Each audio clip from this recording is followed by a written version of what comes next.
On today's show, Mayor Craig Thurmond joins us to share about the importance of casting a vision and relentlessly pursuing it to completion.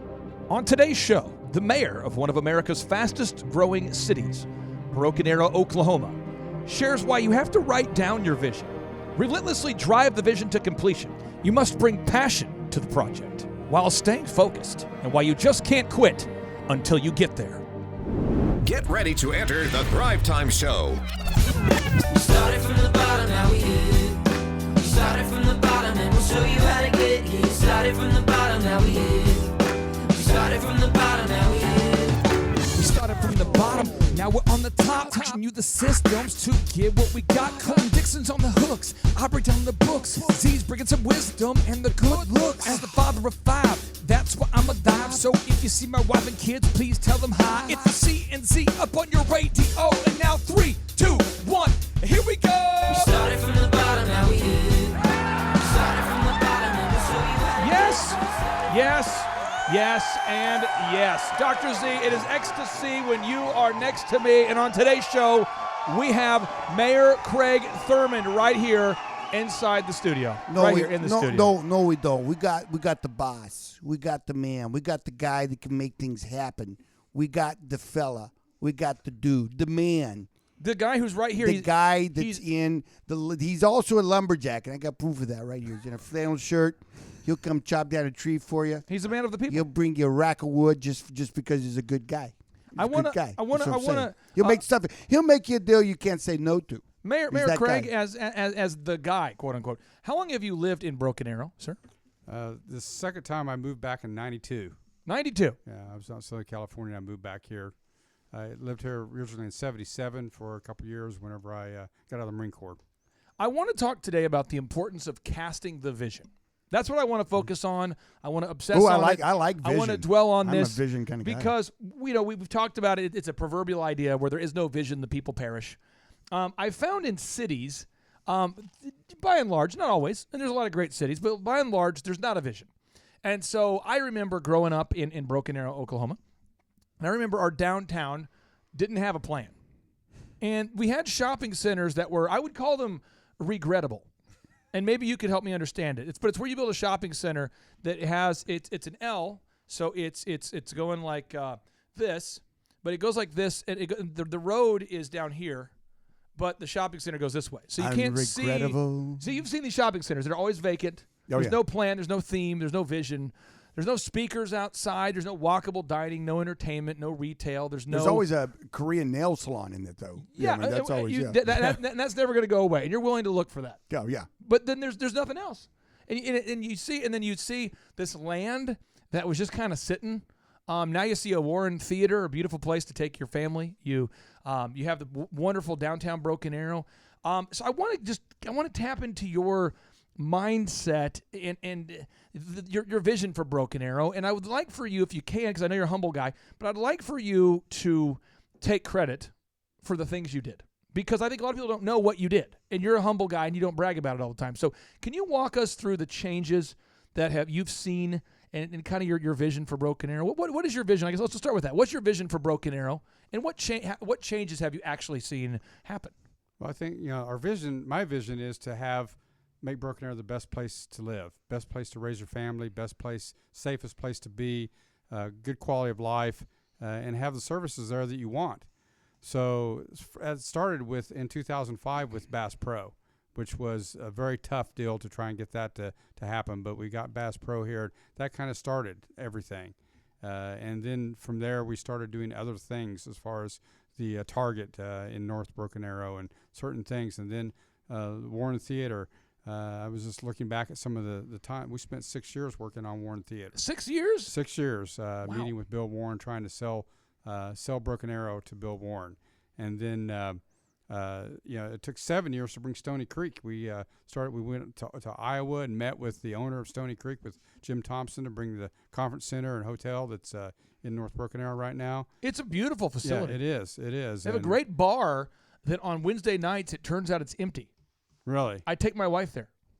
Seriously, there's a bar down there that it's gorgeous, and it's kind of like it feels like a ski lodge. Yes, it's kind of the vibe. Wild Buffalo Lounge. It's super cool. Really? Have you been there? No, I haven't. I'll have to check it out. It's I'll go beautiful. to Wednesday with you and Vanessa. You should. Yeah. It's Yeah. great. It's really great. I mean, it's Broken Arrow. How long have you been the mayor of Broken Arrow, sir? I've been the mayor for 8 years. 8 years. Been on the council since 2001, though, so for 19 years. So I have 5 points I want to hammer today, and you feel free to hammer home any point you want to as well, but I have 5 I want to talk about. 1, I see a lot of people that cast a vision. Charles, I'm sure you've seen this with Co-Law Fitness. You've seen other business people. They cast a vision. What is your vision for Co-Law Fitness, by the way? 50 clubs in the next 10 years, and we're on our way. But you don't really deviate from that. What's Clubs. No, so- I've got. Yeah, we're on track. Every quarter we're tracking. What's your vision for your marriage? To never change wives and stay where I'm at. What's your vision for your gyms? To make Jesus famous and change lives. So you every time I see Charles, I've talked to him for 3 consecutive years, and he says, I want to make Jesus famous, open up 50 clubs. And you have a thing you do. It's Dr. Z. Every time I talk to you, you always you love to sell people goods and services. But you're like at your optometry clinic, your vision has always been, I believe, to make eye care affordable. To bring value. And on the Make Jesus Famous theme, I think about leaving up my Christmas tree all year long now because Jesus is kind of a big deal. Why so don't I you thought, do that? That's a move. That's a move. That's a move. Also had a quick question for the mayor. Your headline front page on a Hispanic themed paper from Broken Arrow. Can you and Mucho will you mas sing que. La Bamba on air? Can you? Dum, Are you dum, able dum, to dum, sing La dum, Bamba dum, for us dum, today? dum, dum, You dum. do not want to hear me sing. Oh, that's La Bamba. Well, that doesn't keep us from singing. So you've had this vision. So I want to start with point 1 is when you have a vision, why do you have to write it down? It's a biblical idea as well. Put it on the tablet, Why do you, when you have the vision, why do you have to actually articulate the vision? When you took over, 8 years ago, why do you have to actually take the time to write it down? Why can't it just be mushy and floating around in your brain somewhere? Well, I think you have to keep looking at that vision to accomplish it. You've got to see it. You've got to see what you're going to do. So that's how we focus on a lot of different things. You've got to have a plan. You've got to focus and keep doing that plan. So that's why I believe you need to write things down. Step 2. You have to talk about the vision until you almost get nauseated. Yes. You have to keep talking about it, and when you get tired of it, Jack Welch, you love Jack Welch, I do too. My favorite. Jack Welch talks about it in the book. Winning. There's winning, but the one, it was straight from the gut, which is his ascendancy to the CEO position. He says it in Winning, though, too. But in that book, straight from the gut, he's talking about how do you know when your people really know the vision? It's when you ask them, hey, what's the vision?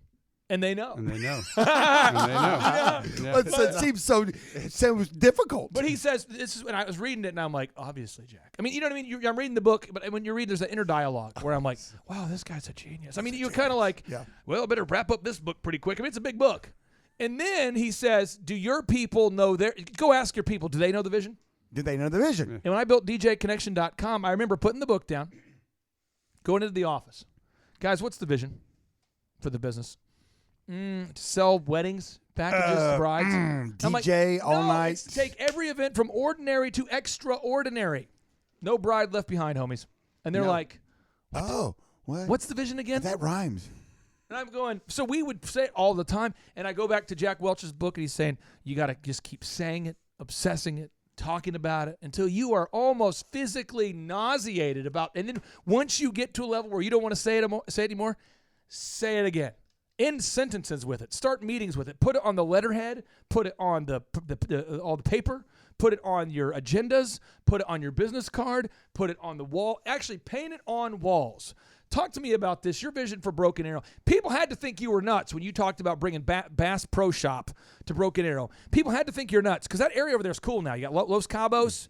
You got Bass Pro Shop. It's a really cool place. Oklahoma Joe's right around the corner there. It's a cool place. Cool. I'm going to look it up real quick. I'm going to look at the Bass Pro Shop candle so that all the listeners can see it. Bass Pro Shop. Broken Arrow. I'm going to do the Google map game so that we can see I remember when it. you had to drive all the way to Missouri, Springfield, to go to Bass Pro Shop. People had to think you're nuts. Now, here's the thing. Again, you've had to articulate this over and over and over again. Did people think that you were a nut job when you talked about bringing the Bass Pro Shop to Broken Arrow? Didn't even have a street there, so people really thought that was bizarre. You couldn't even get through there. There wasn't even a street in front of Bass Pro. And I remember in a city meeting, someone saying, well, I don't think we can afford to do this. And my statement was, we can't afford not to do this. We've got to do this. This is how we're going to get our city going. And it really has been one of the key catalysts to get us started. Now, if you look over here to the right, there's a lot of construction here all the time, stuff going on. And I believe this is where the hotel you were referring to is located. I think this is where it's located now. And that was called the what hotel? The Stony Creek. Yeah, the outdoor decor got me there. I just there it is. There we go. There it is. And right here is the. Oh yeah, I've that's seen a it from the little- outside. I've just never been in it. Oh, it's a swanky place. They got a nice pool over here. Wow. Yeah, I got arrested there. No, I'm just kidding. But anyway, so I love this place. It's a great place. But somebody had to think you're nuts. Who? I mean, don't mention their names. But I mean, did people tell you you're nuts? You just said somebody told you we can't afford it. What other feedback and opposition have you run into? Well, I think that a lot of people think that we're trying to do too much. And Too much. And the reality is that we're not doing enough. We need to do more and more and more. So that's, as far as saying who said that, but we always have detractors that don't agree with what we're Have doing. a lot of people said this to you, that you're nuts? No, not a lot. Have Most people people don't said say it- things to your face, though. Now, maybe on my Facebook page, yeah. Okay. So Oh yeah, the trolls. Trolls will always Yeah. post whatever. Here's the notable quotable. The notable quotable is this. Good business leaders create a vision, articulate the vision, passionately own the vision, and relentlessly drive it to completion. That's Captain Jack Welch. Charles, have people ever said to you and your wife that your vision is nuts? And first Yeah. off, Hey, I got a great example. when you wanted to Great. marry her, did people think you were nuts? You outkicked your coverage?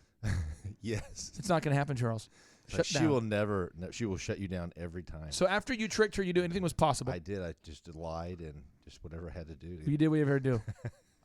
No, I've got a great example. Yeah, sure. So, okay, when we're going in to do the Joplin location, we have meetings with the city to get, you're a city, or you've done stuff with the city. And so I'm coming in there and I'm telling them what we're doing. We're already, bought the land. We're building the building. We're just getting all this finalized stuff with the city.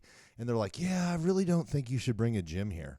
Like, we got enough gyms here. Like, we don't want you here, basically is what they said. And so I'm going through like, well, thanks for the warm welcome to your city. We just brought I'm $2 spending money $2 and- million worth of work here and jobs. I'm going to hire for all the these next people. Oh, yeah. 20, 30 years, Sure. And so, but it was just really odd. I was like, I left. I was like, wow, that was really not a warm welcome. And here we are, like the number one, voted the number one year after year after year, fitness center, and people love us. So it's just like, wow. So there is some definite opposition sometimes you have in a city like that. So I'm going to cue up this is Steve Jobs talking to the Cupertino City Council. Mm-hmm. Do you ever have to talk to the City Council? I'm the chairman of the city council. Do you have to talk to yourself? I talk to everybody. Yes. Okay, so let me cue this up. 'Cause I don't think a lot of people have ever seen what it looks like or feels like to be in a City Council presentation. Here's Steve Jobs.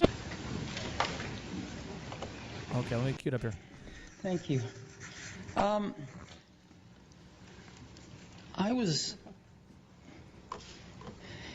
Apple's growing like a weed. And as you know, we've always been in Cupertino.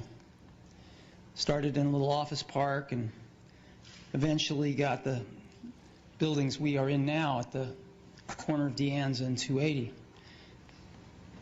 But and those buildings hold maybe 2,600 people, 2,800 people. But we've got almost 12,000 people in the area. So we're renting buildings, not very good buildings either, at an ever greater radius from our campus. And we're putting people in those. And it's clear that we need to build a new campus. So we're just out of space. And that doesn't mean we don't need the one we've got. We do need it. But we need another one to augment it.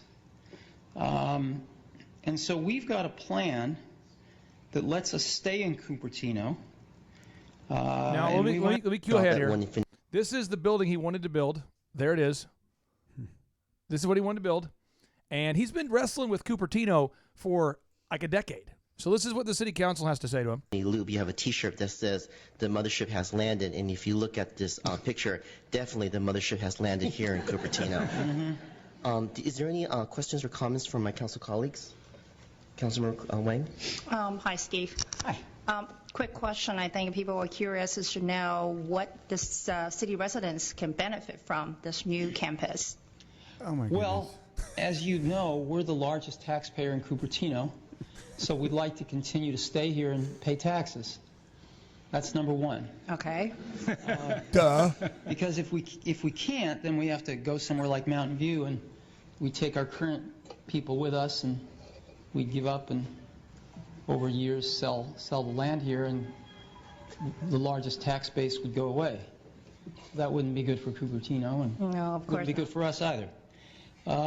So that's number one. And number two, we employ some really talented, great people, and across the whole Here's another age deep spectrum. question. As a 35-year HP employee, most of it on the Cupertino campus in those wow. buildings there.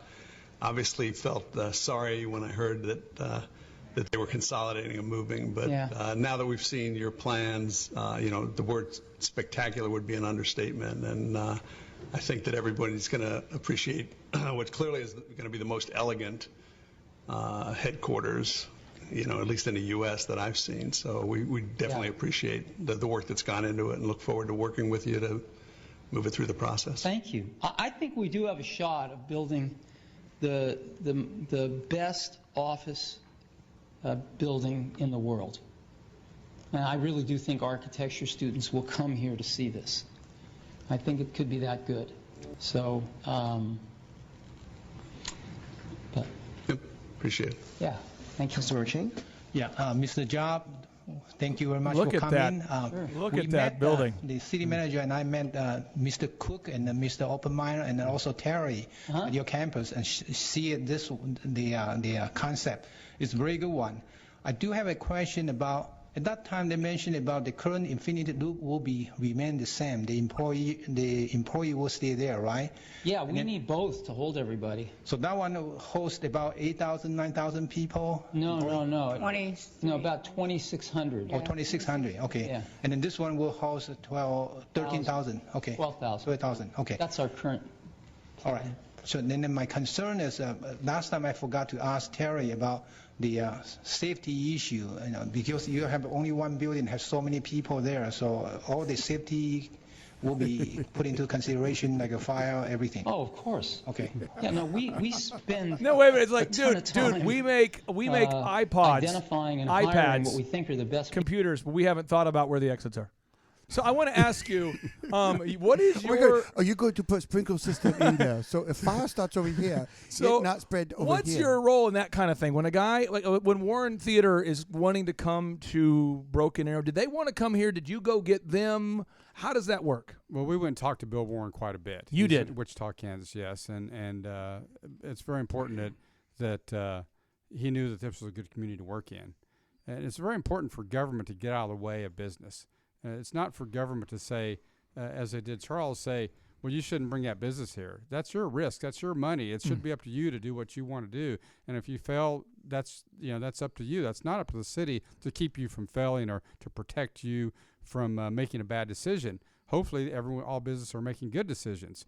So, and when it comes to the fire code, we have codes and things. And when they get to the design of that building, the fire marshal would have looked at it and said, well, you got to put this exit. You got to have, either it's got to be sprinkled or it didn't, or it's so small enough it doesn't need to be sprinkled. All that stuff is part of the process, not something you'd ask in a city council meeting. They're going to follow the code because they're not going to build without it.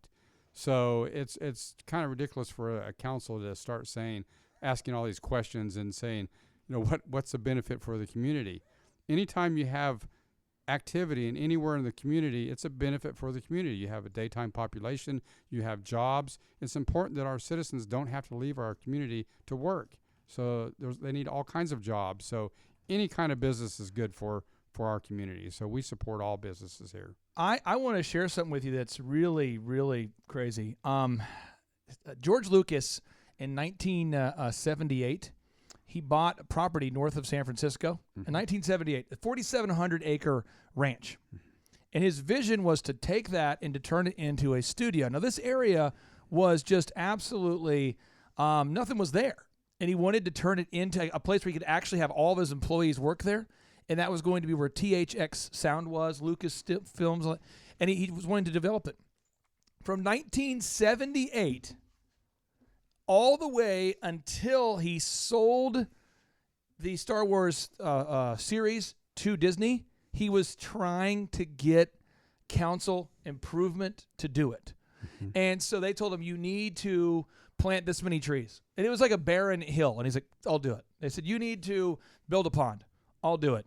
You need to. And he just kept doing it and doing it and doing it. And finally, and again, if you look up the story and you really invest a lot of time into it, one of his reasons for selling the Star Wars thing to Disney was that he realized it's never going to happen. And he wanted to do this in 1978. I was born in 1980. He fought for over. It's like I think he finally gave up on it in like 2015. I mean that. So I just want to. I want you, if it's okay, I'd like for you to take credit for the things that you did, because people don't know this. So could we give you a mega point for having a role in bringing Bass Pro Shop? Would it have happened if you didn't drive the vision home? It may not have happened. Yes, that's true. This is humble speak. See, I'm giving him a mega point. Yeah. I think yes. I think it's appropriate. He gets in a the mega Warren, point. you went to get the Warren Theater here. You went to where to go meet? Wichita, Kansas. Wichita. Did they call you first, or did you call them? We called them. You did? Yes. Did you pick up the phone? Were you dialing and smiling? I didn't make the first contact, but I did go meet with Bill there and know Bill pretty well. And sad that he sold it, but yeah, we know Bill pretty well. Do you think that deal would have happened by entropy if you would not have pursued it? Probably not. No, we had to pursue Bill. 2 mega points. 2 mega points. Now, the part 3 of this, when you after you write down the vision, then see you have to relentlessly drive it home. Relentlessly. Over and over. But now and see, by the way, with your auto auction and buying that land and developing that land to expand the auction, have you had to relentlessly drive that vision, or was it easy? Did you just buy the land all of a sudden? No, there's a corner of it in what they call a flood zone. Sweet. And that triggers so many wonderful things with the city. And a lot of extra hoops needs to be jumped through. How long did it take you to jump through the hoops? Oh, weeks? Days? No. Well, Hours? a lot of weeks, a lot of days, yes. A lot of minutes, a lot of minutes. Seconds? A lot of seconds. How long? Probably to jump through those hoops to be able to start building above and beyond. If it wasn't that, was probably added 6 months to the process. Now let's talk about you buying the land that is now the home of your optometry clinic across from Woodland Hills Mall. And again, I'll pull up the optometry clinic so the folks at home can see it. But if you go to Woodland Hills Mall, it's our most busy mall in the area in Tulsa. It has a lot of traffic. And my understanding is the land that you bought was not for sale, or what was it? It was under contract. It was under contract. It was under contract. And, I was the third contract on it, and the first 2 fell through, one for financing and one for use. And so then I became, they could have re-signed up for more time, but I called the lady that owned it and explained my story and offered a little bit more money, and she said, deal. So sometimes you just have to be relentless in pursuing. There's your office with your Coleman sign up. Oh, wow, there. that's a pretty old picture then. That's awesome. Go around the front, yeah. I didn't know you were a big fan of the actor Gary Coleman. Oh, yeah, he and I are close. You really liked him? Oh, yeah. He's a great guy. What was did you like him or Willis more in the... It's a coin flip. Okay. It's a coin flip. There's a little 80s humor there. But, I mean, how long did you have to pursue this property here? Not pursuing it to buy it was a hot minute, but then once I got it bought, it was interesting because it was on a 20-year PUD. You know what a PUD is? Planned Urban Development, and the Woodland Hills Mall, the people that had developed that had all the land around there. Well, it was outside the 20-year PUD, so I just had to go by the city codes. So the city codes were different than the codes for the PUD, the Planned Urban Development. And I remember when I was building, the manager of the mall came running out there with security, trying to shut down my team that was building. And they said, "What are you doing? We haven't approved this building. We don't know what's going on. You got to come through us first." And he said, "Hey, listen, I don't know. I've got a work permit here from the city. I've been paid money to do this. And if you don't move, I'm going to take this backhoe and grab you and get that dirt underneath you." And they jump back, and they kept going. So then I get the call. And he's hot as a wet cat at the time. This was, Wet cats are hot. I know. I know. Wet cats are hot. I know from firsthand experience. There we go. This just in. Write that down. And so he calls me in the first 5 minutes of the conversation. Is him just letting me have it. I mean, just letting me have it. He finally stopped, and I said, "Sir, that PUD was done, in X year." And he goes, PUD. He goes, "Yeah, I know." I go, "That's 25 years ago. That expired." Pause. What you talking about? I said you ought to maybe call your attorney and find out what's valid or not valid. But I've got all my permitting from the city, and I'm rocking on with this thing. And I said, in fact, I even built my outside to kind of mimic the mall. I had you've got some neon that goes around yours. I got some neon that goes around mine. I have the top portion of it. I'm trying to think of the fancy word. Kendall, if you look at it, it's with the camera, you can see that. Yes, yeah. That mirrors the mall. Yeah, I mean, it does. I mean. It feels like the mall. I'm looking at it right now on the big screen. And one thing, go right to the front. Go to the front. Kendall, if you zoom out real quick here, notice Z's passion for Gary Coleman. I know it's really impressive. It's almost disturbing. I know. It's like you love Gary Coleman. I mean, who doesn't? Who puts a banner of Gary Coleman on the side of their building? I mean, it's incredible. Was he even running for office? Okay. There we go. There's the front of it. Wow. Yeah. It's like a staycation. I don't even want. I just want to go there and get glasses. Well, why wouldn't you? It's beautiful. It's beautiful. So again, drive through. As you think about the steps here, so one, you have got to write down the vision. Right. And Mayor Craig, have you ever thought to yourself, I feel like I've said this before, but I'm going to try again. I want to make Broken Arrow a place where families want to live, a great place. I mean, how many times have you said something? How many times have you said this phrase or something similar to this as you've been articulating this vision for 8 years? Well, I think we've said it a lot, and I think our management team though understands it now. Our city manager and their team understands it, and he's got that vision throughout the whole community. Where individually, people, their job is for customer service is to provide good customer service and treat people like customers, and so it's that's not always how cities treat people. So I think the vision is really, I've said it lots of times, but I do think that it's gone. Management understands it, the management team understands it, and so does employees. So let's think about this again. Step one, you must write down the vision. Right. Step two, you have to relentlessly drive the vision home. See, Jack Welch, Captain Jack says, good business leaders create a vision. They articulate the vision, passionately own the vision, and relentlessly drive it to completion. I can't just say Gary Coleman 4 times on the show. You can't. I've got to say Gary Coleman. Gary Coleman, Gary Coleman. I got to start ending sentences. Otherwise, some people are going to get off this show and go, what was that guy's name? Some people are actually going to think that banner was for Gary Coleman. That's what's so funny. Why is it not? Well, it wasn't. It was a gentleman that was running for office at the time. His last name happened to be Coleman. What? I know. Okay, I know, we'll move on. I know. So now, point 3, you got to bring the joy and the passion and a win-win spirit, because as you could see in that video with Steve Jobs, where he's sitting there talking to a guy who wants to know about safety.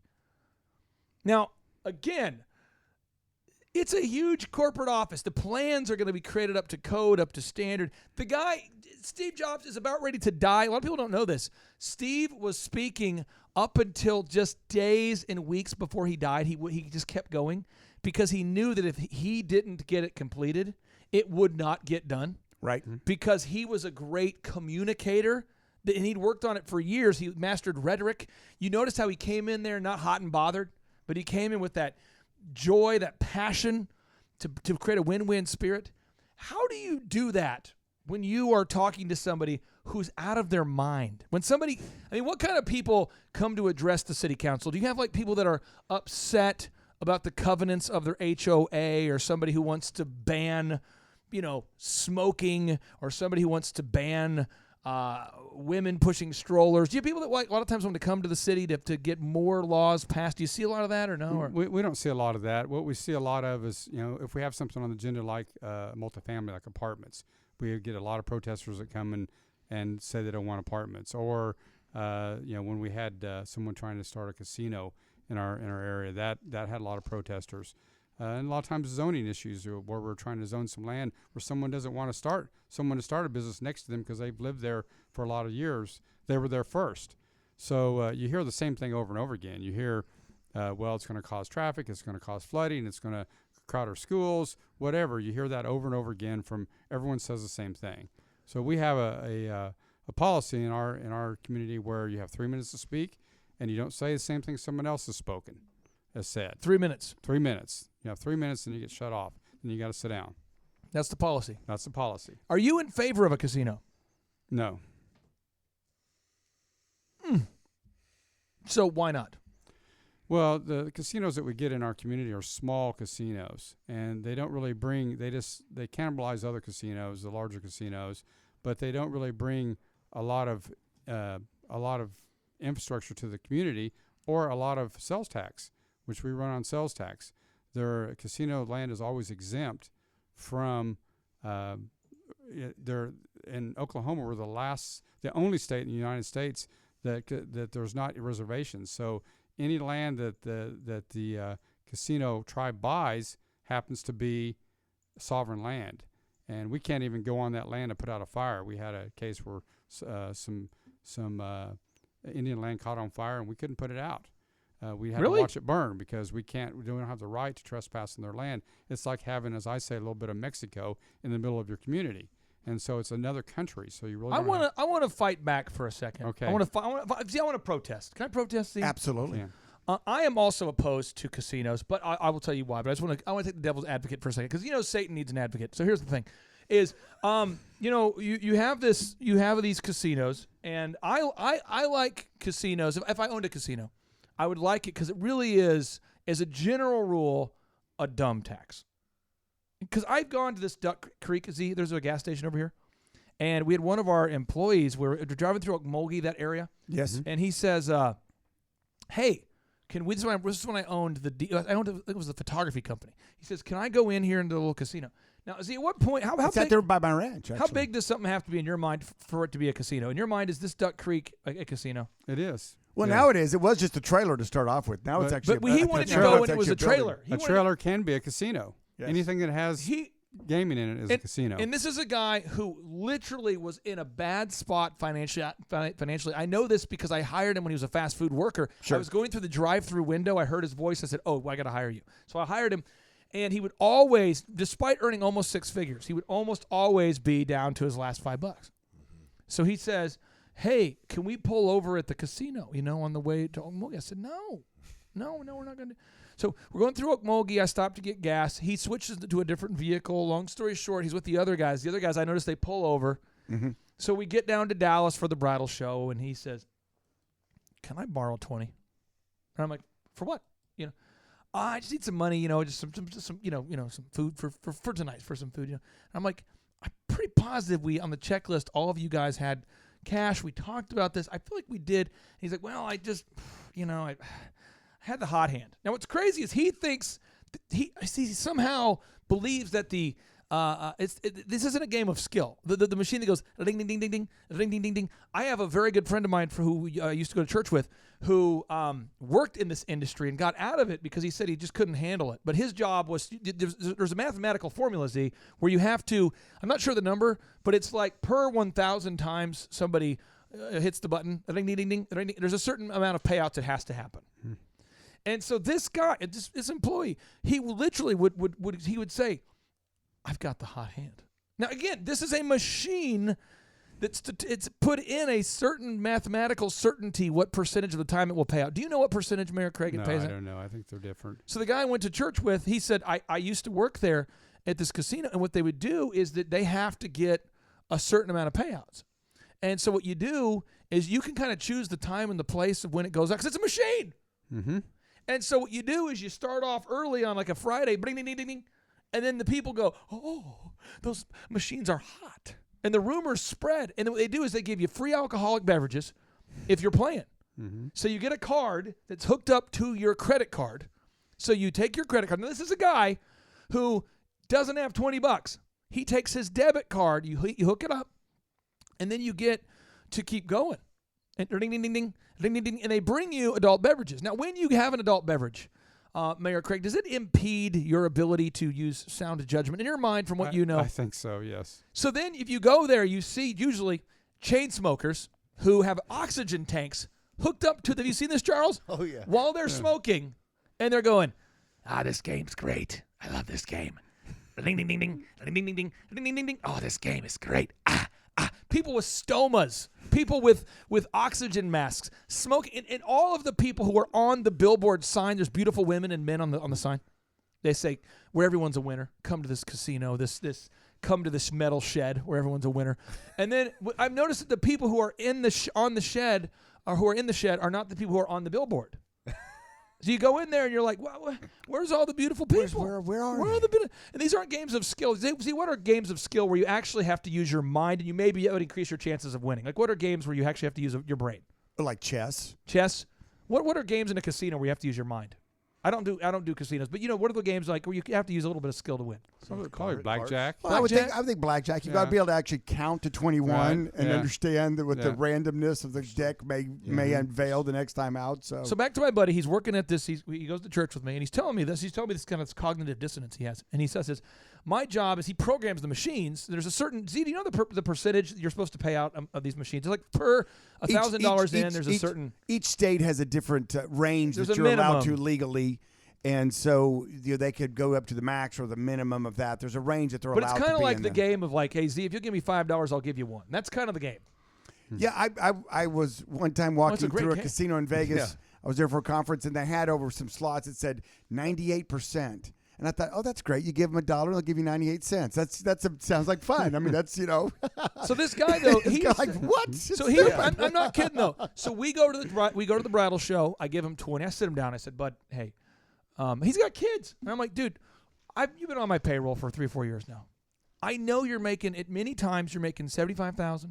You've had years where can I ask, when are you going to stop? And he's like, well, I was on fire, dude. I got 8 G's the other day. I'm like, what? And so what I find is when you go and you do an exit poll, a lot of times it's a great way to exit poll is you stand in front of the casino. I recommend you do this. You'll get kicked out real fast. But you stand out there and ask people, are you successful?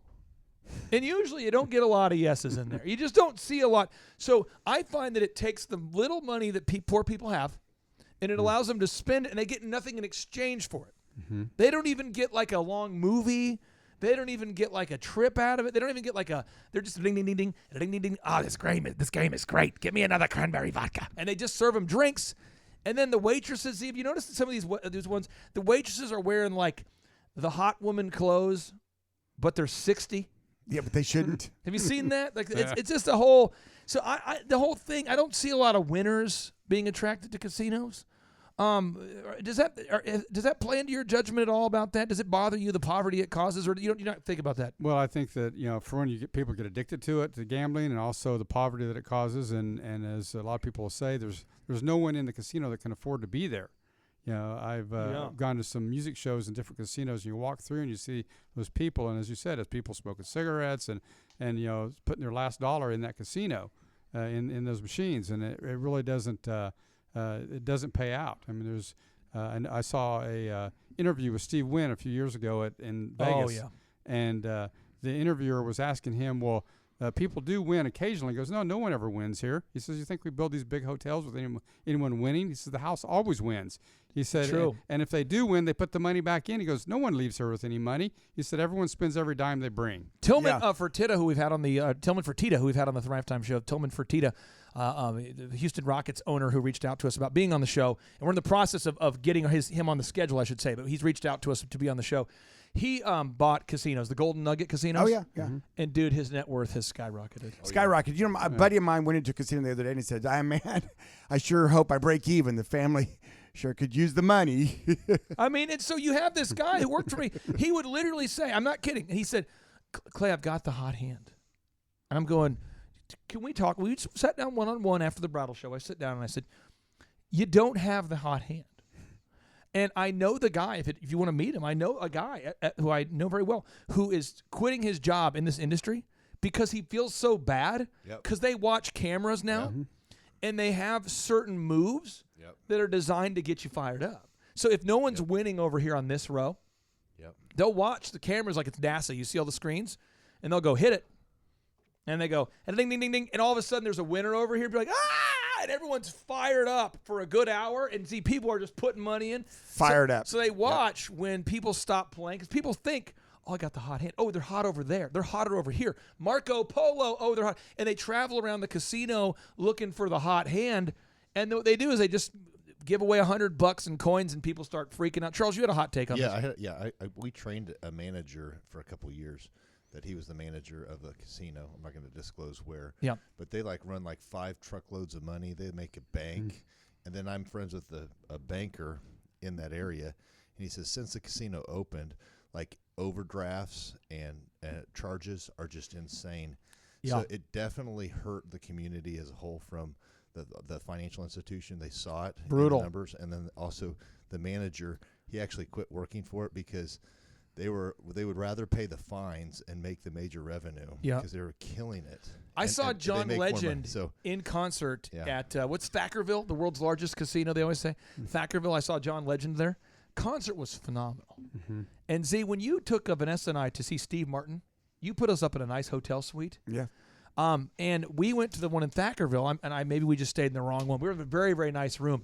And the smoke in the Legend concert was like, my eyes were like water. It was crazy. Burning, huh? Yeah, and I was almost like unable to focus on his sweet melodic R&B stylings. And I almost found myself I was just like, I thought I got lung cancer there. It was crazy. So step 4, though, as we're casting this vision, we got to stay focused on the vision. So once you have the vision, once you've written down the vision, once you've relentlessly driven the vision, once you've created this win-win, you as a mayor have to stay focused. Yes. Which is why I'm a little bit worried if you don't get reelected. And I live in Broken Arrow, and my opinion probably doesn't matter to most people. But let's talk about this. Staying focused. I see a lot of people with the idea of the week. Right. I see this in government, too, an idea of the week. Here's a new idea this week. Z, here's another idea. Just another one. Here's another vision. Talk to me about how do you stay focused? Or are you staying focused? Or what does that look like in your world? Well, I think that, just so many years of doing this and so many years of learning, I really like to learn about government and learning what we need to do. So when you first step in, you don't really know. The first couple of years, you don't really know what to do. But then after time, you start learning what to do. And that's how you stay focused is you know what the next issue is. Our next issue is the innovation district we're trying to do. The innovation district. Innovation district. And we have, but we've got to start, we're already thinking about what's after the innovation district. And we've worked on it for 5 years. It's gonna happen in the next couple of years. We'll get it going. Then what do we do next? What's coming down the pike right now that's really hot, that's kind of near term? That's kind of like in the next 4 months or 5 months, we'll see it done. I mean, we'll see it completed. I think probably the biggest thing you're going to see done is the Milestone project in the Rose District. The Milestone project. Yes, it's 95 apartments and 30,000 square feet of retail. And I understand they have 4 letters of intent for restaurants already. They're going to try to get about 6 restaurants in there and have some retail on the bottom. But it's really a nice project, and it'll be an anchor on the north end of our Rose District. I want Z at some point.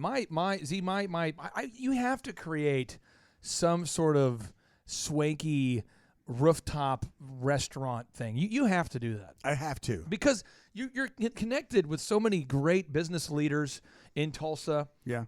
Politicians, people who you've worked with and built these relationships over the years. Do you ever have a desire to want to do that?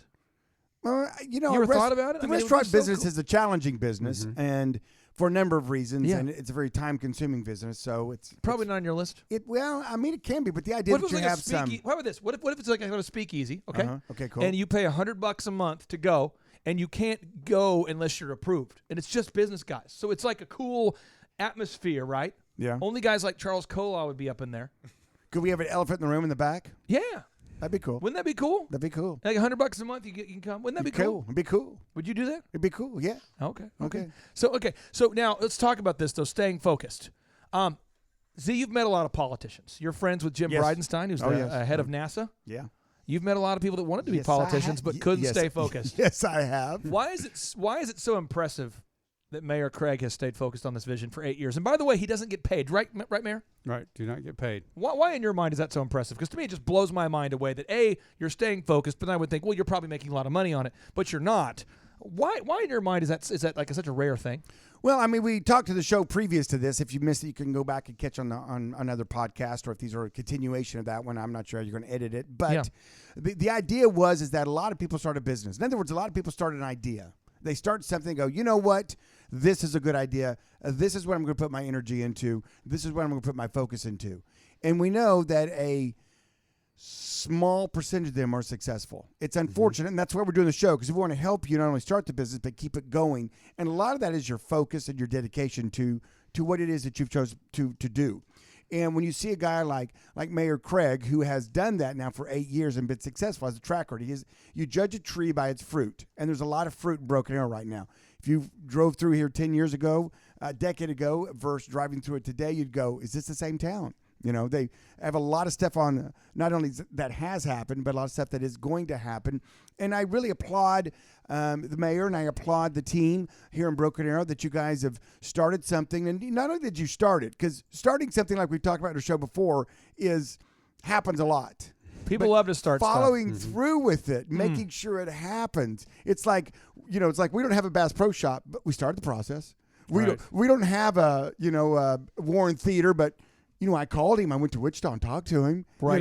I mean, a lot of people start Results. something. So I love to see fruit, because fruit means good things are happening. And the fact that you're doing this job and you're getting, I know you're getting paid for it, and the payment you're getting is just the pride in your city and seeing people around you go, thank you. And that is a payment in and of itself. But no monetary payment is kind of unheard of for a guy to work as hard as you're doing, accomplish what you're doing. So I tip my hat to you guys, and hopefully the people of the city will see that and recognize that and want your input and vision to continue. And so that's kind of what's different a little bit. I mean, it is and it isn't. Like when I start a business, people vote by coming and doing money with me. Right. Yep. They actually literally vote. Right. So it's a little bit different, but yet it's the same. Right. So you got to continue to always bring your best, to always continue to move the ball down the field. Just like us. I mean, we have a bad year and we're rude to people and we don't do what we want to do. That business will be hard to keep open. So I think it's a good thing. It's a healthy thing. And keep going. Keep rolling. So point 5, Z, you almost stole a little bit of my thunder. You said sorry. keep going. Oh, sorry. Point 5 is don't quit until you get there. Don't quit till you get there. That's good. I want to talk about this. Where is there for you? And when are you going to quit? Is this one more term? I'm thinking one more term. It's kind of like rolling a rock up the hill. And, you don't want to let that rock go because it's going to roll down on top of you. And so we've been rolling that rock for a lot of years. I've been rolling it for a lot of years. And, as we get elected, we think about, I've been on council now for 19 years. Wow. We're elected to city council, and then the council elects the mayor and the vice mayor.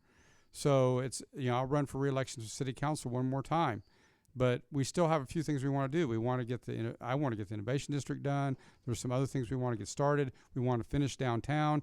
It doesn't happen overnight. Nothing happens overnight. When can we vote? If I want to vote, I want to put it on my phone right now. I want to put it on my calendar. I want to mark the calendar if I live in the Broken Arrow. When can we vote? April 6, 2021. When? April 6th. April 6th. First Tuesday in April, April 6th, 2021. Yes. Hey, look at Kendall. Vote April 20. April what again? 20. April 6th. April 6th, 2020. Juan. There it is. Z, I think there's somebody out there that says, okay, that's great. I live in Broken Arrow. I've benefited from the success of it, but I might not be available to vote. I could be busy. I could be doing things. Why does everybody have to get out there and vote? If you like the direction Broken Arrow's going, why do you got to do that? Why is it just a smart move? Why is it a really kind of a discourteous, kind of a stupid, kind of a wasted thing to not get out there and vote? It's a shame when you hear how many people live in a city and then you cross-check that with how many people vote. Right. It's really a shame. I mean, people should take some pride in their city. They should be excited about the direction of the city and realize that that's not a mistake. That just doesn't happen. Bass Pro, Warren Theater, all the things that are happening. So much better here the now. Rose District good. evolving the way that it has. Those things just don't happen. They have to have men and women behind the vision, driving and pushing and doing all the points you talked about on the show, Clay, and doing it with excellence. Not just doing it, but doing it with excellence. And so if you care at all about the place you live, and you should because you live there, then it's kind of like taking care of your yard. I mean, how many people are like, I don't want to mow it or plant flowers because, what's the big deal? I don't care. I mean, you should care. And caring means getting out and spending. It doesn't take long to vote. Trust me. It doesn't take long. 10, 15, 20 minutes, 30 at the most. If there's a little bit of a line, go in, make a vote, make your voice heard and say, you know what, I give my stamp of approval, the direction that we're going. I want it to continue to go that way because, hey, as the city gets better, it helps everything. It helps your property value. It helps if you're a business owner in the area. Absolutely. It helps everything. It gives you better streets. It gives you better police. It gives you better fire department. It gives you better doctors. It just gives you better everything. And so take the time to vote. I mean, care. At least care a little bit, please. I think people may be tired of winning. I think people are just tired of winning. Let me cue up this audio clip. This is maybe what's happening. People who aren't voting. This is what's happening. Let me cue it up. Could be. Just in. Broadcasting live from the center of the universe. It's Business School without the BS. We're going to win with every single facet. We're going to win so much, you may even get tired of winning. That's what's going on. They're tired of winning. You say, please, please, it's too much winning. We can't take it anymore. Mr. President, it's Mr. Mayor. much. And I'll say, no, it isn't. We have to keep winning. We have to win more. We're going to win more. That's what's going on. You think? Is that people are tired of winning. You think they are? I mean, what things has Broken Arrow won in the last 8 years? I mean, aren't we now one of the fastest growing in the state? Give us some awards. We're the second fastest growing city after Oklahoma City, which is 660,000. So in actual numbers, we're the second fastest growing. We won an award for the Rose District being the most livable city. Cool. In the whole country. We actually got Wallet Hub named us in 2018 the best place for first-time home buyers to buy a house. The affordability that we have here, we just won a lot of different things. And a lot of people don't realize that the state and federal government really don't impact your life every day like local government does. Right. Local government impacts your life every day. Every toilet you flush, every time you turn on your tap and you get water. Yep. When you need to call 911 or you need help, the city sends the people to help, not the federal or state government. And when you need infrastructure, you need streets. All that is done by the city government. So it's important that we continue to do the things, and through the sales tax dollars is how we're able to do that. Mayor Craig, we appreciate you so much for joining us. For anybody out there who's not super familiar with you, is there a place people can learn more about you, or where do you recommend people go to maybe learn more? Should we go to the City of Broken Arrow website, or where should we go? City website. There's also I have a Reelect Facebook page that's coming out soon. Cool. And a website that's coming out soon. That's going to be Mayor Craig Thurmond. That's where people want to go and find out about what we're doing. You are a great American. Thank you for all you do, and let's end this thing with a boom. Z, are you prepared to end with a boom? Let's do it. Charles Kolar, are you prepared to end with a boom? Yeah. Yes, sir. Craig, are you prepared to end with a boom? Yes. I want to use a megaphone to make it more classy. That's one thing you are is classy. I'll tell you that. That's one thing you do. There's one thing. If you're going out to this weekend or tonight to a great date place in the Rose District, you're going to go to like the Rooftop or in the Raw or Andolini's. You want to walk up to the bartender or the server and you say, "Hey, it's just us. We're the last people here. Can you turn down the lights a little bit?" And they'll go, "Yeah, I can do it." And you say, "Okay." And then what you want to do is you want to look around and you want to get out your megaphone. Of course. And you want to say to your loved one, you want to say, "Vote Mayor Craig Thurmond." Oh, and there's just something romantic about vote Mayor Craig Thurmond. And they might say, out of context, "Why are you saying this to me?" Or "Where did you get that order megaphone?" Green brulee? I'm not catching what you're saying. And you're going to say, "My classiness comes from this megaphone." And then people are going to go, you're going to find that people are going to be drawn to you. Oh, yeah. People will want to come talk to you and give you some of their feedback about you bringing the megaphone to the restaurant. It's a law of attraction. It's always positive feedback, too. It's always positive. Just try it out. Real edifying positive. Bring it to church. Yeah. Do your prayer request. They say, "Does anyone have a prayer request?" "Pastor, I have some sin in my life." And if you do that just subtly. Yeah, I have a rash I need healing on. It's one of the better ways to get that message out there. To connect. All right, let's end this thing with a boom. Here we go. Ready? 3, 2, 1, boom!